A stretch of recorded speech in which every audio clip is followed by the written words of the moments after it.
What I would like to do now is to look at some of the key thoughts that I would like you to think about and consider changing as you become a person who becomes more God-realized. That is, someone who has died but stayed alive and returned and went back on that return trip.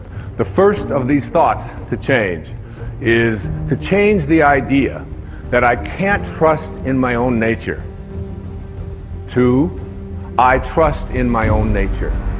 Did it ever occur to you that you have a nature?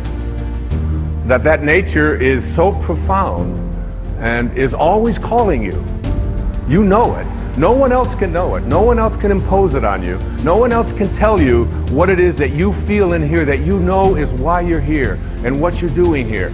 There's no one else can explain that or explore that with you. You can't share it. Everything in the universe has a nature. Your dog has a nature. A crocodile has a nature.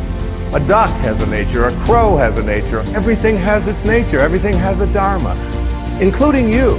But what we've learned and we've grown up to believe is that I can't trust in that nature. My nature, to trust in your nature, to know that you came from a divine place of well-being and to trust in it. Listen to this, verse 38 of the Tao, a few lines. The great master follows his own nature and not the trappings of life. A truly good man is not aware of his goodness and is therefore good. Think about yourself.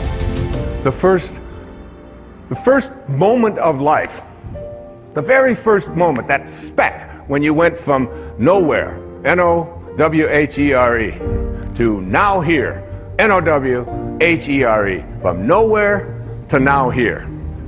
Same thing, just a little question of spacing, just a little different spacing, all right? So you went from nowhere, now you're in now here, and where do you think you're going?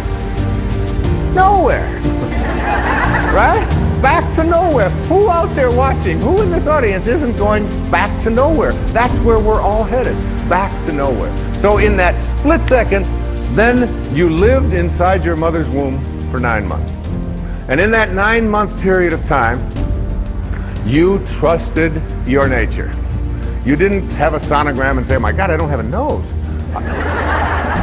This is very scary. What if it doesn't show up on time? Or you didn't do any of that. You trusted completely in your own nature, right? And so did your mother. There's very little that you can do because what you were to become, everything that this physical body needed was all handled in there. And also, beyond what was needed for your physical world and what Lao Tzu called the world of the 10,000 things. The 10,000 things. There's 10 zillion things, obviously, in the physical world, but that's how he named it, the world of the 10,000 things. And in that world of the 10,000 things, everything returns back to its source.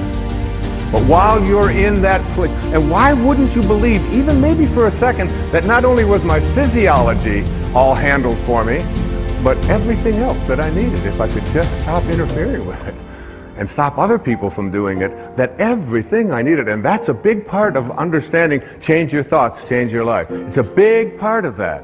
The idea that I have a nature that I can trust, not something that I have to be afraid of, and I can stop letting other people interfere with it as well.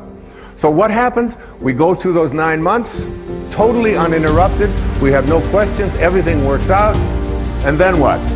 We say the very first thing, we pop out after 9 months, we'll take over from here. That was good work. Nice work, God. Thank you very much. And so what we'll do is just sort of edge you out of here, you know. So we edge God out. We take on an ego, E-G-O. And we edge out and we say, we'll take over. And we have an ego, and this ego, what this ego does is it takes on a set of beliefs. And these beliefs are that I am what I have, that I am what I do, that I am what other people think of me. So we're raised to believe that the more stuff I accumulate, the more things that I get, this is who I am. The more that people like me, this is what I'll get, and on it goes.